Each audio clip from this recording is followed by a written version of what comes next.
right, welcome to today's episode of Tomorrow's Leader, where we dive deep on all things leader related to leading yourself and leading others. I am John Laurito, your host today, and it is 6:30 at night on a Monday night, and I am, after this podcast, I get to drive to Pinehurst, North Carolina, which is actually not far. It's only about an hour away, because I get to do a keynote tomorrow for a company, which I'm really excited about, and then I get an opportunity to play on Pinehurst. For those golfers that are out there, you know Pinehurst is one of the best courses in the world. Pinehurst number 2.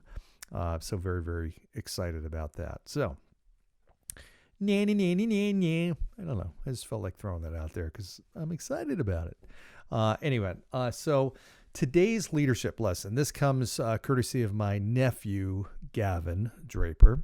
I'd done an episode a couple weeks ago where he gave me some good leadership insight. This actually comes from just watching him wrestle. There's all kinds of great stuff that you can take away from watching him or anybody wrestle. I mean, wow, what a just unbelievable example of leading yourself. The discipline that this kid or these kids have to go through is unreal if they're really taking it seriously, which he definitely does. So he'll wrestle. And he's won multiple tournaments. He wrestles at 152 and basically dominates. It's really cool to see. And it's from sheer hard work. His dad, Jeff, was a wrestler growing up and is super talented and skilled and teaches him a lot. And Gavin just absorbs and executes. It's phenomenal. But then he'll come back from a day of wrestling. Literally, they'll go from 8 a.m. till 7 at night, and he'll wrestle 5 matches, exhausted, and he'll come home and work out. I mean, it's unreal. So anyways, I love that. But I will say what's kind of interesting when you go to these wrestling tournaments, for those of you who've never been at one, it's at a gym. You got usually a couple of matches going on at least at the same time.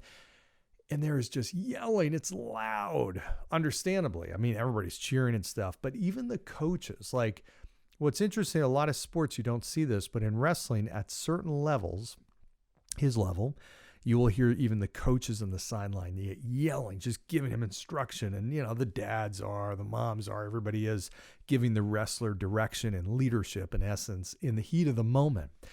And what's interesting, when you go to the higher levels like college and you watch college wrestling, you don't see that. That actually doesn't happen. The coach is quiet, silent through the whole thing, just stands there and watches.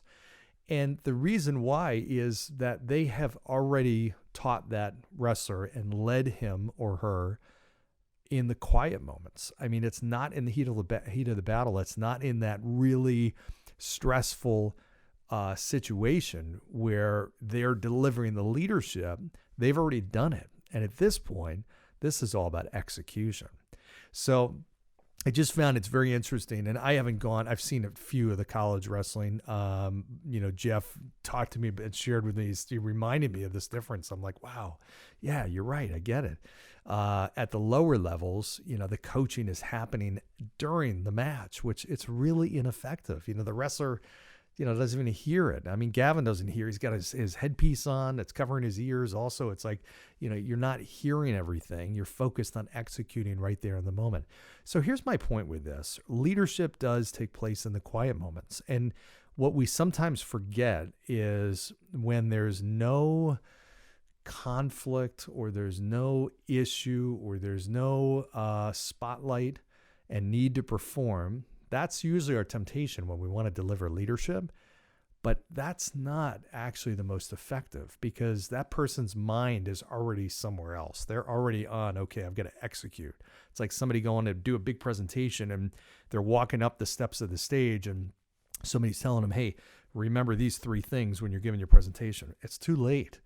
That's got to be in rehearsal. It's got to be in the preparation. Not now during performance time. So I think many leaders just opt to try and lead during the moment in performance, and it's not as effective as the leadership that takes place when things are calm, because that's when it sinks in. That's where you're training your muscle memory, and you're now driving a message home.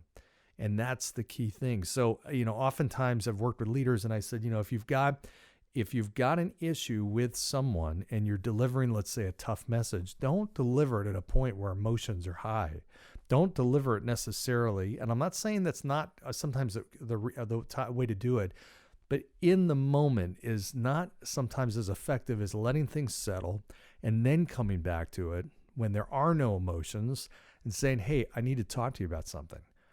That person is usually more receptive, and that message will carry a little bit more weight because they realize it's not emotional.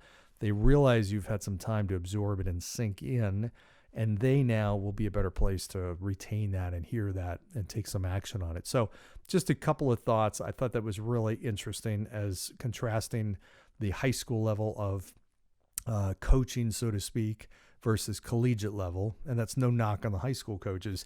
That's just a different level and way to lead. And it's just a really stark difference. So take it from wrestling, a good lesson in leadership. So that's your 6-minute lesson today. Quick one, because I got to head to Pinehurst. Any event, I hope this was helpful. Enjoy, share, like, subscribe.